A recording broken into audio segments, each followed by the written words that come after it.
The Supreme Court's ruling on tariffs is deeply disappointing, and I'm ashamed of certain members of the court, absolutely ashamed, for not having the courage to do what's right for our country.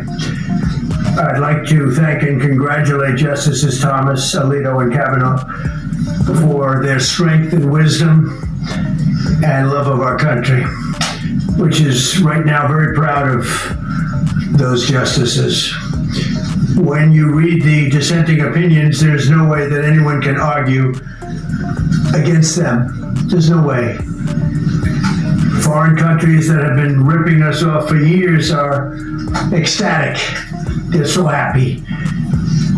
And they're dancing in the streets, but they won't be dancing for long, that I can assure you. The Democrats on the court are thrilled, but they will automatically vote no. They're an automatic no, just like in Congress, they're an automatic no. They're against anything that makes America strong, healthy, and great again. They also are a, frankly, disgrace to our nation, those justices. They're an automatic no, no matter how good a case you have, it's a no. But you can't knock their loyalty. It's one thing you can do with some of our people. Others think they're being politically correct, which has happened before far too often with certain members of this court, and it's happened so often with this court. What a shame. Having to do with voting in particular, when in fact they're just being fools and lapdogs for the rhinos and the radical left Democrats, and not that they should have anything at all to do with it. They're very unpatriotic and disloyal to our Constitution. It's my opinion that the court has been swayed by foreign interests and a political movement that is far smaller than people would ever think. It's a small movement. I won by millions of votes. We won in a landslide. With all the cheating that went on, there was a lot of it. We still won in a landslide. Too big to rig. But these people are obnoxious, ignorant, and loud. They're very loud. And I think certain justices are afraid of that. They don't want to do the right thing. They're afraid of it. This was an important case to me, more as a symbol of economic national security, and also, I would say, just for our country itself, so important, because we're doing so well as a country. We've never done so well. The good news is that there are methods, practices, statutes, and authorities, as recognized by the entire court in this terrible decision, and also as recognized by Congress, which they refer to, that are even stronger than the IEEPA tariffs available to me as President of the United States. And in actuality, I was very modest in my ask of other countries and businesses because I wanted to do, and it's very important, I wanted to be very well behaved because I wanted to do anything, I didn't want to do anything that would affect the decision of the court, because I understand the court. I understand how they're very easily swayed. I want to be a good boy. I have very effectively utilized tariffs over the past year to make America great again. Our stock market has just recently broken 50,000 on the Dow, and simultaneously, and even more amazingly, broken 7,000 on the S&P, two numbers that everybody thought upon our landslide election victory could not be attained. Think of that. Nobody thought it was possible to do it within 4 years, and we did it in 1 year. They said you'll never be able, you go back and you read the geniuses, read their statements, all of the Nobel Prize winners in economics, they said, no, you couldn't do it in 4 years. Well, we didn't do it in 4 years, we did it in 1 year. We broke every record in the book, and we're continuing to do so. Tariffs have likewise been used to end 5 of the 8 wars that I settled. I settled 8 wars, whether you like it or not, including India, Pakistan, big ones, nuclear, could have been nuclear. Prime Minister of Pakistan said yesterday at the great meeting that we had. The Peace Board. He said yesterday that President Trump could have saved 35 million lives by getting us to stop fighting. They were getting ready to do some bad things. But they've given us great national security, these tariffs have. And together with our strong borders, reduced fentanyl coming into our country by 30%. When I use them as a penalty against countries illegally sending this poison into our country to poison our youth, all of those tariffs remain. They all remain. I don't know if you know that or not. They all remain. We're still getting them. And we will after the decision. Guess there's nobody left to appeal to. But again, those three people, such respect. I've had a lot of respect for them anyway, but such great respect. But other alternatives will now be used to replace the ones that the court incorrectly rejected. We have alternatives.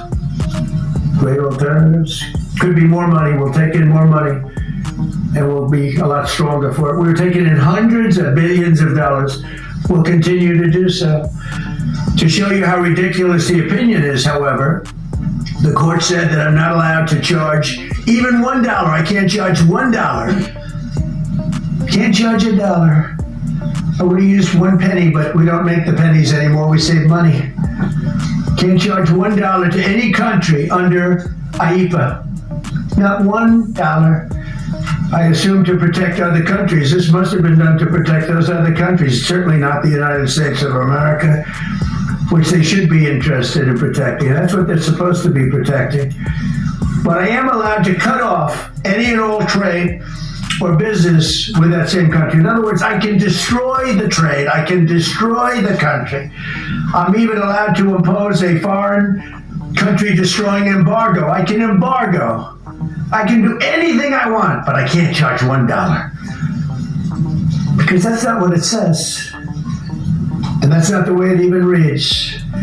I can do anything I want to do to them, but I can't charge any money. So I'm allowed to destroy the country, but I can't charge them a little fee. I could give them a little 2-cent fee, but I cannot charge under any circumstances. I cannot charge them anything. Think of that. How ridiculous is that? I'm allowed to embargo them. I'm allowed to tell them you can't do business in the United States anymore. We want you out of here. But if I want to charge them $10, I can't do that. It's incorrect. Their decision's incorrect. But it doesn't matter because we have very powerful alternatives that have been approved by this decision. You know, they've been approved by the decision for those that thought they had us. And they're saying that I have the absolute right to license, but not the right to charge a license fee. So think of that. I have the right to license, which is a very powerful word. In many ways, license is more powerful than tariffs. In fact, I was thinking about using it. But they came up with the idea that I can license, just like the people that were opposing me told them to do, but not the right to charge a license fee. Think of that. Who ever heard of such a thing? What license has ever been issued without the right to charge a fee? You get a license, you charge a fee. It's automatic, but not with this court. But now the court has given me the unquestioned right to ban all sorts of things from coming into our country, to destroy foreign countries. But a much more powerful right than many people ever thought we even had, but not the right to charge a fee. How crazy is that? Our country is the hottest country anywhere in the world right now. And it was a dead country 1.5 years ago under an incompetent president. But now I'm going to go in a different direction, probably the direction that I should have gone the first time, but I read the language. I'm very good at reading language, and it read our way 100%, but now I'll go the way I could have gone originally, which is even stronger than our original choice. As Justice Kavanaugh, whose stock has gone so well, you'd have to see, I'm so proud of him, wrote in his dissent, although I firmly disagree with the court's holding today, the decision might not substantially constrain a president's ability to order tariffs going forward. So, think of that. The decision might not substantially constrain. And it doesn't, he's right. In fact, I can charge much more than I was charging. So I'm going to just start. Although I firmly disagree with the court's holding today, the decision might not substantially constrain a president's ability to order tariffs going forward. That's because numerous other federal statutes, which is so true, authorize the president to impose tariffs and might justify most, if not all, of the tariffs issued in this case. Even more tariffs, actually. Those statutes include, think of that, those statutes include, for example, the Trade Expansion Act of 1962, Section 232. All of these things I know so well. The Trade Act of 1974, Sections 122, 201, 301, and the Tariff Act of 1930, Section 338, all clear. But it's a little bit longer process. I thought I'd make things simple, but they didn't let us do that. I would like to thank Justice Kavanaugh for frankly, his genius and his great ability. Very proud of that appointment. In actuality, while I am sure that they did not mean to do so, the Supreme Court's decision today made a president's ability to both regulate trade and impose tariffs more powerful and more crystal clear rather than less. I don't think they meant that. I'm sure they didn't.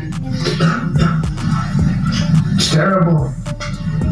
And to think that the Democrats who oppose this only because they want to go the opposite way. They like to pack the court. They want to put on 21 people. They want to pack the court, pack the Supreme Court. Maybe they should do it. Maybe they would be better off if they did it. They want to pack the court. They want to do anything to hurt our country. There will no longer be any doubt, and the income coming in and the protection of our companies and country will actually increase because of this decision. I don't think the court meant that, but it's the way it is. Based on long-standing law and hundreds of victories, and even, as I was pointed out before, even thousands of victories over the years, to the contrary, the Supreme Court did not overrule tariffs. They merely overruled a particular use of IEEPA tariffs. And essentially, it's used to get a fee. I can do anything I want with IEEPA. Anything. I just can't charge anybody for it. I can license, I just can't charge them. It's ridiculous, but it's okay because we have other ways, numerous other ways. The ability to block, embargo, restrict, license, or impose any other condition on a foreign country's ability to conduct trade with the United States under IEEPA has been fully confirmed by this decision. So now there's no doubt, because there were a lot of questions about tariffs because no president was smart enough to use them to protect our country from those countries and businesses that were ripping us off. You took a look at the deficits that we had with some of these countries. It was disgraceful what they got away with for many, many decades. But now we know, because this decision affirms all those things that some people weren't sure about. In order to protect, and it says so, in order to protect our country, a president can actually charge more tariffs than I was charging in the past period of a year under the various tariff authorities. So we can use other of the statutes, other of the tariff authorities, which have also been confirmed and are fully allowed. Therefore, effective immediately, all national security tariffs under Section 232 and existing Section 301 tariffs, they're existing, they're there, remain in place, fully in place, and in full force and effect. Today, I will sign an order to impose a 10% global tariff under Section 122 over and above our normal tariffs already being charged. And we're also initiating several Section 301 and other investigations to protect our country from unfair trading practices of other countries and companies. Thank you for your attention to this matter, and I say quite simply, which I've said for a long time, make America great again. And interestingly, we've already made it great, so I don't have to use that, but I don't think we'll ever give up on MAGA. MAGA is always going to be with us.